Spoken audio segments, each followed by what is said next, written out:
విజయవాడలో క్రాంతికుమార్ కుటుంబ సభ్యులను పరామర్శించారు వైఎస్ఆర్సీపీ అధినేత వైఎస్ జగన్. సీఐ నాగరాజు వేధింపులు తాళలేక ఆత్మహత్య చేసుకున్న పేరుపోగు క్రాంతికుమార్ కుటుంబాన్ని పరామర్శించి ధైర్యం చెప్పారు. పార్టీ తరపున అండగా ఉంటామని భరోసాను కల్పించారు. క్రాంతికుమార్ ఆత్మహత్యకు దారితీసిన పరిస్థితులపై కుటుంబ సభ్యులను వివరాలు అడిగి తెలుసుకున్నారు. క్రాంతికుమార్ సెల్ఫీ వీడియోను వైఎస్ జగన్ కు చూపించారు. అతని కుటుంబ సభ్యులు వైఎస్ జగన్ తో మాట్లాడుతూ కంటతడి పెట్టారు. వాళ్ళు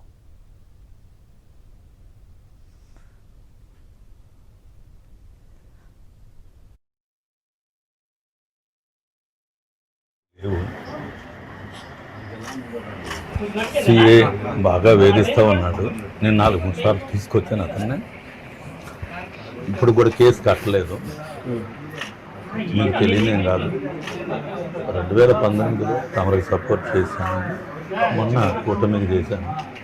వాళ్ళు ఇంతవరకు స్పందించకపోవడం కూడా అత్యంత దారుణం. అసలు అది నా బిడ్డ బలవన్మరణానికి పాల్పడటానికి సిఐ నాగరాజు ఆయన సిబ్బంది ప్రధాన కారణం. దీనికి కేవలం పోలీసులు పొద్దాకు వచ్చి వేధించడం వల్ల ఇతను చనిపోయాడు అనుకున్నాను, కానీ దీని వెనకాల వాళ్ళు అతనికి ఇష్టం లేని పనులన్నీ చేయిస్తున్నారు. ఇది రౌడీ షీటర్స్ని పట్టుకురమ్మని, వాళ్ళ అడ్రస్లు ఇవ్వమని, ఇంకా రకరకాలుగా వాళ్ళ సొంత ప్రయోజనాలకు ఇష్టం వచ్చినట్టు వాడుకున్నారు. బూట్ షూ అక్కడ వేసి, నువ్వు మాదిగొడియే కదా, నీకు కులవృత్తి ఉంది కదా, బూట్లు పాలిష్ చేయమని చెప్పటం, ఇదంతా వాళ్ళ సర్కిలే చెప్పారు నాకు. నేను చెప్పే మాటలు కూడా కాదు. ఆయన ఏదైతే వాంగ్మూలం ఇచ్చాడో, ఇది నేను మాదిగొడిగా పుట్టడమే తప్పైందని, ఎంత రోదన అనుభవించుంటే ఆ మాట అంటాడో నాకు తండ్రిగా నాకు అర్థమవుతుంది. తర్వాత అతని వల్లే హత్యా నేరం కింద గురి కాబడ్డాడు. కాబట్టి ఈ 2 సెక్షన్స్ బలంగా వచ్చేలా కట్టాలని న్యాయం కోసం నిలబడే విషయంలో ఉన్నానన్న. పెద్దవారు మీరు ఇప్పటికి 3 సార్లు స్పందించారు నా బిడ్డ విషయంలో. మీరు సాయికృష్ణ దగ్గరికి వెళ్ళినప్పుడు మాట్లాడారు, నిన్న కూడా బాగా మాట్లాడారని. మీరు నా బిడ్డకి న్యాయం చేస్తారని ఒక నమ్మకం ఉంది. ప్రభుత్వం కదలకపోవడం కూడా ఒక బాధాకరంగా ఉంది. ఎందుకంటే నేను నీకు కానీ బాబు గారు కానీ నేను తెలియని కాదు, పట్టించుకోలేదు. ఏదేమైనా వాళ్ళని కేసు కట్టాలి, నా బిడ్డకి న్యాయం జరగాలి. ఈ కుటుంబం అంతా ఒక రకంగా చెప్పాలంటే మేము ఈరోజుకి ఇక్కడే జీవిస్తున్నాం, ఎంత రాష్ట్ర నాయకుడైనా కూడా. కాబట్టి తమరు ఎంతవరకు మాకు న్యాయం చేయగలిగితే అంతవరకు చేయండి. నా బిడ్డ విషయంలో నేను కల్మషం లేకుండా నిలబడతాను. మీరు స్పందించినట్టుగా మన టీం మొత్తం కూడాను దాదాపుగా 10 రోజుల మట్టి ఇక్కడే ఉంటున్నారు. వైఎస్ఆర్సీపీ నాన్నగారు హయాంలో మేము ఆర్ట్ కాలేజీలో పెద్ద మీటింగ్ పెట్టాం, కేసు బాబు. తర్వాత మేము ఇప్పటికి కూడా మీరంటే మాకు గౌరవమే. ఏదో మన వర్గీకరణ విషయంలో కొంచెం నేను అట్లా వెళ్ళినా కూడా 2000 నేను వచ్చి కలిశాను. నేను 2019లో తమరికి నేను మద్దతు కూడా ఇచ్చానన్న. వాళ్ళకి కూడా మీరంటే మాకు మంచి అభిమానమే. అదే వర్గీకరణ విషయంలో కొంచెం మేము అట్లా వెళ్ళాం. ఏదేమైనా మేమంతా పేదరికంలో వాళ్ళకి ఇక్కడే జీవిస్తున్నాం. కాలవగడ మేము డబ్బులకి కక్కుర్తి పాడలేదు. నా బిడ్డ కూడా అంటారు కానీ ఏదో తెలియని టైంలో పెట్టారు. 8 ఏళ్ళుగా అలాంటివి లేవు. పోలీసులు దీని వెనకాల పెద్ద పెద్దోళ్ళు ఉన్నారనేది నాకు అర్థమైంది. వాటిని దాటి మాట్లాడగలిగే శక్తి మీకు మాత్రమే ఉంది. మే 21న జరిగింది. ఇంతకుముందు 2-3 సార్లు సిఏ నాగరాజు కొడతాడానంటే నేను వెళ్ళి తీసుకొచ్చాను. ఏదో అల్లరి చిల్లరగా జరుగుతాయేమోలే అనుకున్నా. 2-3 సార్లు మల్లాది విష్ణు గారితో కూడా చెప్పి నేను ఆ రౌడీ షీట్ అనేది పక్కన పెట్టించాను. ఎటువంటి 12 ఏళ్ల కిందట ఉండేవి, 8 ఏళ్ళకి ఏమి లేవు. ఆ 4 ఏళ్లలో కొంచెం మార్పులు చేర్పులు చేసుకున్నాడు. 8 ఏళ్ళగా ట్యాక్సీ దొరుకుని బతుకుతున్నాడు.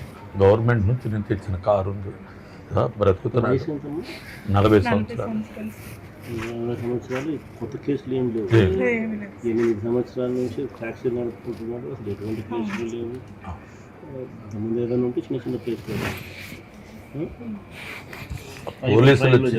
పోలీసులు వచ్చి 21వ తారీఖు ఉదయం 10:30 గంటలకి ఆ పక్కన ఉంటుంది గది వచ్చి క్రాంతి సిఐ నాగరాజు గారు పిలుస్తున్నారు, నువ్వు రావాలి అంటే అతను వాళ్ళని చూసి తలుపులు ఇస్తుని నన్ను వస్తే చంపేస్తారని చెప్పాడు. నువ్వు వచ్చినా రాకపోయినా జరిగేది అదే అని చెప్పేసి చాలా బలంగా వాళ్ళు చెప్పడంతో అతను పురుగుల మందు తెచ్చుకొని గుళికలు తెచ్చుకొని తాగాడు. తల్లి ఏడుస్తుంది, తలుపు తీ నాన్న అంటే 1 గంట తర్వాత ట్యాక్సీ ఇవ్వద్దు, మా సొంతం ట్యాక్సీ, సొంత ట్యాక్సీ గవర్నమెంట్ గవర్నమెంట్ స్కీమ్లో తీసుకొని ట్యాక్సీ సొంతంగా నడుపుకుంటాను. 8 ఏళ్ళ నుంచి అదే ట్యాక్సీ. ఇప్పుడు అది కూడా లేదు. ఏదైతేనేమి వీళ్ళ అమ్మ వెళ్ళి తలుపు తీనానని ఏడుస్తుంటే తలుపు తాగేసిన అతను మెల్లగా తీశాడు. తర్వాత హెల్ప్ హాస్పిటల్కి తీసుకెళ్ళాం, సాయంత్రం జనరల్ హాస్పిటల్కి తీసుకెళ్ళాం, చనిపోయాడు. కేవలం వాళ్ళ ఒత్తిడి వల్ల చనిపోయాడు. వేరే అతనికి ఏ రాజకీయాలు కూడా ఏమీ లేవు. ఒక తండ్రిగా నాకు ఇచ్చే గౌరవం నాకు ఇచ్చాడు, తను బతుకుతున్నాడు. వాళ్ళు ఇష్టం లేని పనులు చేయించడాన్ని తిరస్కరించాడు అతను దాదాపుగా ఏంటంటే రౌడీ షీట్లను పట్టుకురమ్మంటే ఇతను ఎట్లా పట్టుకొస్తాడు, వాళ్ళ కుటుంబాలతో గొడవలు అవుతాయి కదా, కాబట్టి ఇట్లాంటి వాటికి పోవట్లేదు. ఏదన్నా తీవ్రమైతే నేను వెళ్తూ ఉండేవాడిని, ఇలా అంత లేదు అనుకున్నాను. తర్వాత చూస్తే ఈ సాయి కృష్ణ అని అతను కూడా చంపబడ్డాడు కదా, అదే తరహాలో ఇతను కూడా భయం పట్టుకుంది. ఎందుకంటే వాళ్ళు ఇష్టం లేని అంటే ఇప్పుడు ఆదివారం వచ్చి సంతకం పెట్టాలంటారు, ఆ సంతకాలు వాళ్ళు పట్టించుకోరు. కానీ వాళ్ళు చెప్పిన పని చేయకపోతే ఆదివారం పేరుతో తిరగేసి 3 కలిసి 3 టైర్ బెల్ట్లు పట్టుకొని కొడతా ఉంటుంటే అతడు తగలరాని చోట తగిలి చచ్చిపోయే పరిస్థితి కూడా. ఇంత భయంకరమైన స్థితిలోనే అతను చనిపోవటం అనేది జరిగింది. మరి నేను కేసు పెట్టి కూడా నెల 8వ తారీఖు నాడు పెట్టాను. నేను ఇంతవరకు ఆ కేసు కట్టింది కూడా లేదు ఇప్పటి వరకు కూడాను. నేను దళిత సంఘాలు మొత్తాన్ని తీసుకొని వెళ్ళి మళ్ళీ సిపి గారిని కలిసి మళ్ళీ కేసు పెట్టమని చెప్పేసి గట్టిగా ఒత్తిడి చేశామన్నా. మరణవాంగ్మూలంగా వీళ్ళు అసలు దాన్ని ట్రీట్ కూడా చేయడం. 8వ తారీఖు అందించిన కంప్లైంట్కి ఈ సెంటర్ నార్త్ ఏసీపీ కాబట్టి తీసుకున్నారు సార్. సపరేట్గా దీని మీద అసలు ఎవరు ఏం పట్టించుకోవాలి సార్. నా బిడ్డ 2 మాటలు చెప్పాడన్న, నేను మాదిగ కులంలో పుట్టడమేనా, నేను చేసిన తప్పని తమరినే ఉంటారు. రెండోది, నన్ను బలవన్మరణానికి పాల్పడటానికి సిఏ నాగరాజే అయ్యి ఆత్మహత్య చేసుకోవడానికి కారణం అని చెప్పారు. ఈ 2 కేసులు బలంగా కట్టాలి, సిబిఐ విచారణ జరగాలి.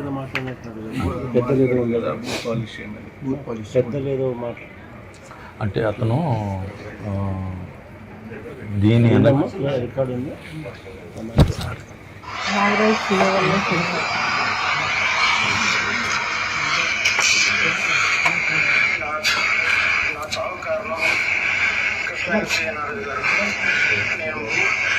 నేను మాది పొడవు తప్పైపోయింది. నన్ను వేటాడి ఏడుస్తున్నారు. గత 3 నెలల నన్ను కొడుతూనే ఉన్నారు. నేను ఇంక బతకలేకపోతున్నాను. నా చావు కారణం కృష్ణాచార్య గారు. ఇంక బతకలేను.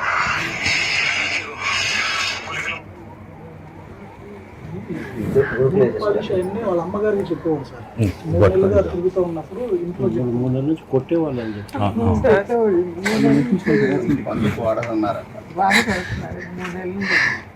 బాత్రూమ్ కడిగేయటం. నాకు 3 పిల్లలు ఇస్తే బాబు కాలు కూడా పోలియో చిన్నప్పుడు పోలియో వచ్చింది సార్. ఇక్కడ పుండు పడింది, అట్లా 2 ఏళ్ళు పోయింది సార్.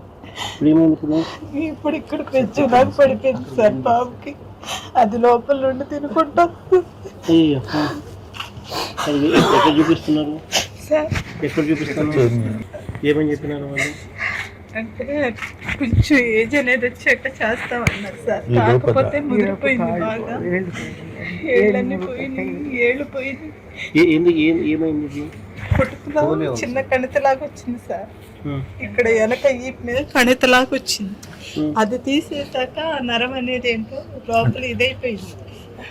పిల్లోడు నడుస్తుంటే ఆ ఏళ్ళు కొట్టుకుపోయి ఇక అట్లా లోపల ఇన్ఫెక్షన్ అవుతా వస్తుంది సార్.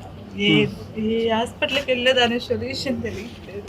రేపు మన ప్రభుత్వం వచ్చిన తర్వాత ఇది SC/ST అట్రాసిటీస్ కేసుకి బుక్ చేసి గవర్నమెంట్ తరఫు నుంచి మన పిల్లోనికి రావాల్సిన బెనిఫిట్స్ అన్నీ వచ్చేటట్టు 5 సెంట్ల స్థలం ఇప్పిస్తాం.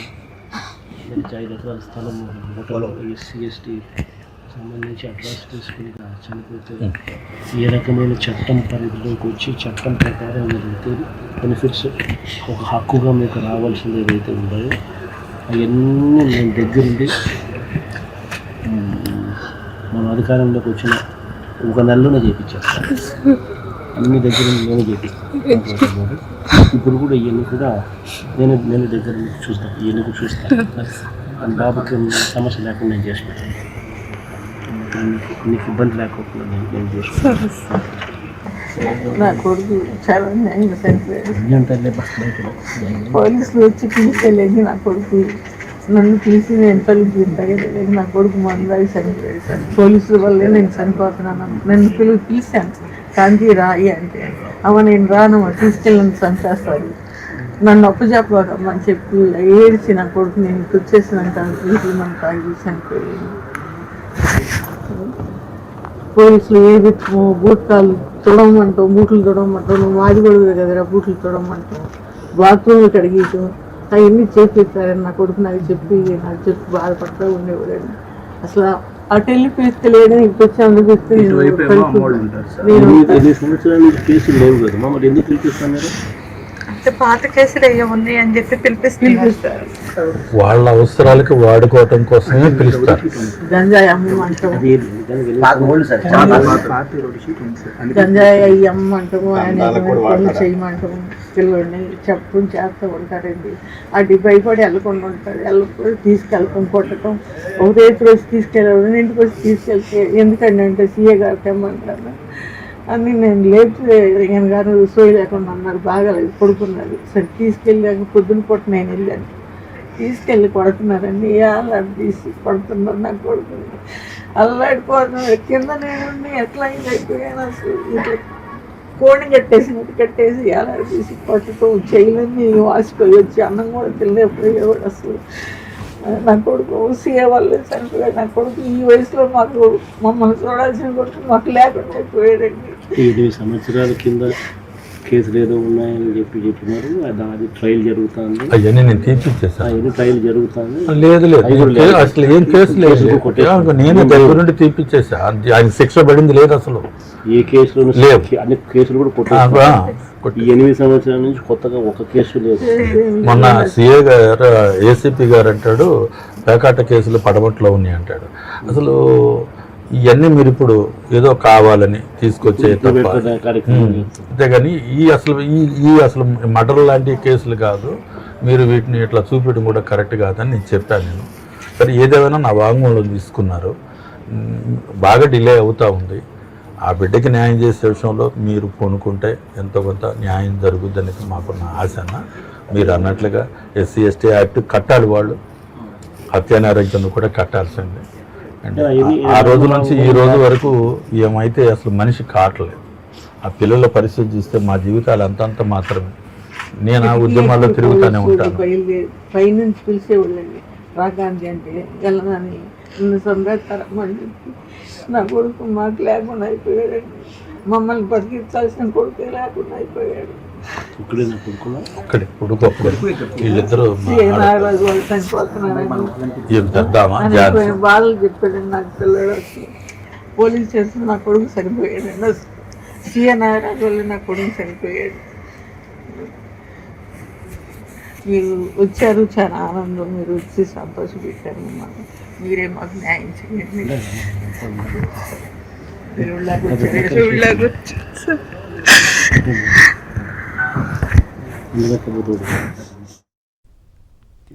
విజయవాడలో సిఐ నాగరాజు వేధింపులు తాళలేక సూసైడ్ చేసుకున్న క్రాంతికుమార్ ఘటనపై వైఎస్ఆర్సీపీ అధినేత వైఎస్ జగన్మోహన్ రెడ్డి తీవ్ర ఆవేదన వ్యక్తం చేశారు. క్రాంతికుమార్ కుటుంబాన్ని పూర్తిగా చిన్నాభిన్నం చేశారన్నారు. ఎలాంటి కేసులు లేని ఒక సాధారణ కారు డ్రైవర్ని పిఎస్కు పిలిచి ఎందుకు హింసించారో ప్రభుత్వం సమాధానం చెప్పాలని డిమాండ్ చేశారు. క్రాంతికుమార్ ఆత్మహత్యకు కారణమైన బాధ్యులపై చర్యలు తీసుకోవాల్సింది పోయి సిఐని సిపి, సిపిని డీజీపీ, డీజీపీని సీఎం కాపాడుతున్నారన్నారు వైఎస్ జగన్. క్రాంతికుమార్ కుటుంబం ఫిర్యాదు చేసినప్పటికీ పోలీసులు స్పందించలేదని మండిపడ్డారు. క్రాంతికుమార్ కుటుంబానికి వైఎస్ఆర్సీపీ తరఫున అన్ని విధాలా అండగా ఉంటామని వైఎస్ జగన్ హామీ ఇచ్చారు.